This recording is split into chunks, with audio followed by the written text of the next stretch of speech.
വളരെ എളുപ്പത്തിൽ ഉണ്ടാക്കാവുന്ന ഒരു ചീര പാൽക്കറിയുടെ റെസിപ്പിയാണ് ഇന്നത്തെ വീഡിയോയിൽ ഞാൻ ഷെയർ ചെയ്യുന്നത്. ഞാൻ Mahima Simon. Welcome to Mahima's cooking class.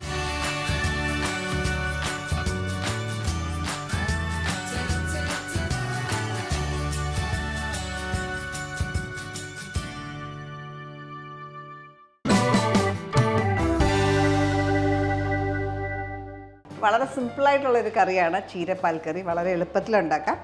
ചുമന്ന ചീരയാണ് ഇതിന് ഏറ്റവും നല്ലത്. അതിനായിട്ട് 1 ടേബിൾ സ്പൂൺ എണ്ണ, വെളിച്ചെണ്ണ ചൂടാക്കും. ഇതിലേക്ക് ഒരു ചെറിയ സവോള. സവോളയ്ക്ക് പകരം ചുമന്നുള്ളി വേണമെങ്കിലും ചേർക്കാം.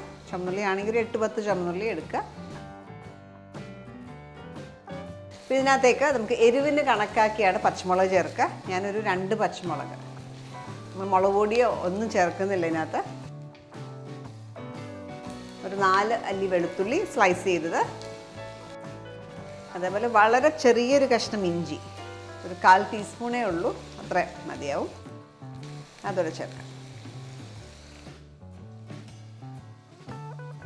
ഇതിലേക്ക് ഒരു 2-3 കറിവേപ്പിലയും കൂടി ഇടാം. ഒന്ന് ടയർ ചെയ്ത് ചെറുതായിട്ടൊന്ന് കീറിയിട്ടിടുക. അപ്പോൾ സവോളയൊക്കെ ഒന്ന് സോഫ്റ്റായി തുടങ്ങുമ്പോൾ നമുക്കിതിനകത്തേക്ക് ടൊമാറ്റോ, ഒരു മീഡിയം സൈസിലുള്ള തക്കാളി. ഞാൻ നല്ല പുളിയുള്ള നാടൻ തക്കാളിയാണ് ഉപയോഗിച്ചേക്കുന്നത്. ഈ സമയത്ത് നമുക്ക് ഉപ്പും കൂടെ ചേർക്കാം. 1/2 ടീസ്പൂൺ ഉപ്പ്.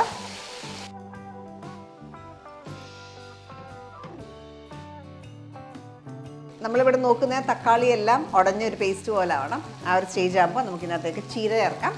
ചീര 2 കപ്പ് ചീര എടുത്തേക്കുന്നത്, ചെറിയൊരു പിടി റഫായിട്ട് ചോപ്പ് ചെയ്തതാണ്. നന്നായിട്ട് 1 മിനിറ്റ് നേരം ഒന്ന് വഴറ്റിയെടുക്കുക.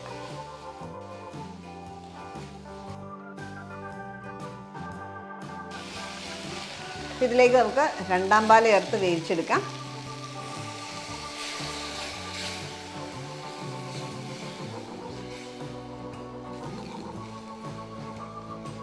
ഏകദേശം 1-1.25 കപ്പ് പാൽ, 2-ാം പാൽ ചേർത്തിട്ടുണ്ട്. അപ്പോൾ ഞാൻ എടുത്തേക്കുന്നത് 1.5 കപ്പ് തേങ്ങയാണ്. 1.5 കപ്പ് തേങ്ങയിലേക്ക് ആദ്യം കുറച്ച് വെള്ളം ചേർത്ത്, ഒരു 1/3 കപ്പോളം വെള്ളം ചേർത്ത് ആദ്യത്തെ 1-ാം പാൽ തിക്കായിട്ടുള്ള പാൽ എടുത്തിട്ടുണ്ട്. അതിനുശേഷം അതിനകത്തേക്ക് തന്നെ വീണ്ടും 1-1.5 കപ്പോളം വെള്ളം ചേർത്ത് വീണ്ടും പിഴിഞ്ഞെടുത്തേക്കുന്നതാണ് 2-ാം പാൽ.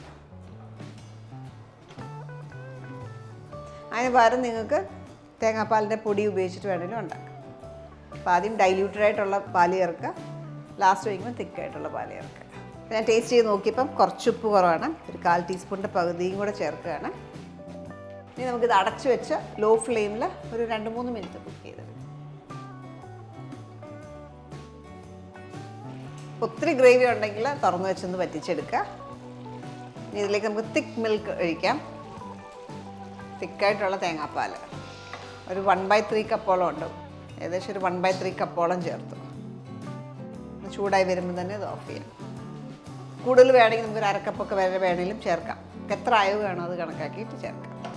ഓഫ് ചെയ്യാം. ഓഫ് ചെയ്ത ശേഷം ഒന്നുകിൽ നമുക്ക് 2 ഓപ്ഷൻ ഉണ്ട്. ഒന്നുകിൽ നമുക്ക് കടുക് വറുത്തെടുക്കാം. കടുക് വറുക്കുകയാണെങ്കിൽ കടുകും ഉണക്കമുളകും കറിവേപ്പിലയും കൂടെ പൊട്ടിച്ചിടാം. അല്ലെങ്കിൽ പച്ച വെളിച്ചെണ്ണയും കറിവേപ്പിലയും കൂടെ മാത്രം വേണമെങ്കിലും ചേർക്കാം. ഇവിടെ പച്ച വെളിച്ചെണ്ണ ഒരു 2 ടീസ്പൂൺ ചേർക്കുകയാണ്. അതിനൊപ്പം കുറച്ച് ഫ്രഷ് കറിവേപ്പില ഒന്ന് എത്തിയിടും.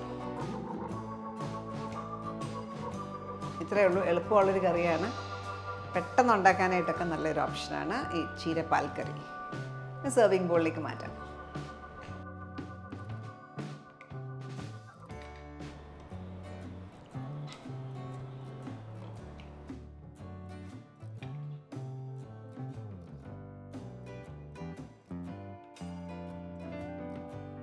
നമ്മൾ ഇന്ന് ഉണ്ടാക്കിയിരിക്കുന്ന ചീര പാൽക്കറി വളരെ എളുപ്പത്തിലുണ്ടാക്കാം. ഇതൊരു 4 പേർക്കൊക്കെ സെർവ് ചെയ്യുന്ന ക്വാണ്ടിറ്റിയാണ്. ഇത് ചോറിൻ്റെ കൂടെ മാത്രമല്ല, നമുക്ക് ചപ്പാത്തിയുടെ കൂടെ, ഇടിയപ്പത്തിൻ്റെ കൂടെ ഒക്കെ വേണമെങ്കിലും നമുക്കിത് സെർവ് ചെയ്യാം. അപ്പോൾ ട്രൈ ചെയ്ത് നോക്കുക, എളുപ്പത്തിലുണ്ടാക്കാം. ട്രൈ ചെയ്ത് നോക്കിയിട്ട് നിങ്ങളുടെ ഫീഡ്ബാക്ക് അറിയിക്കുക. Thank you for watching Mahima's cooking class.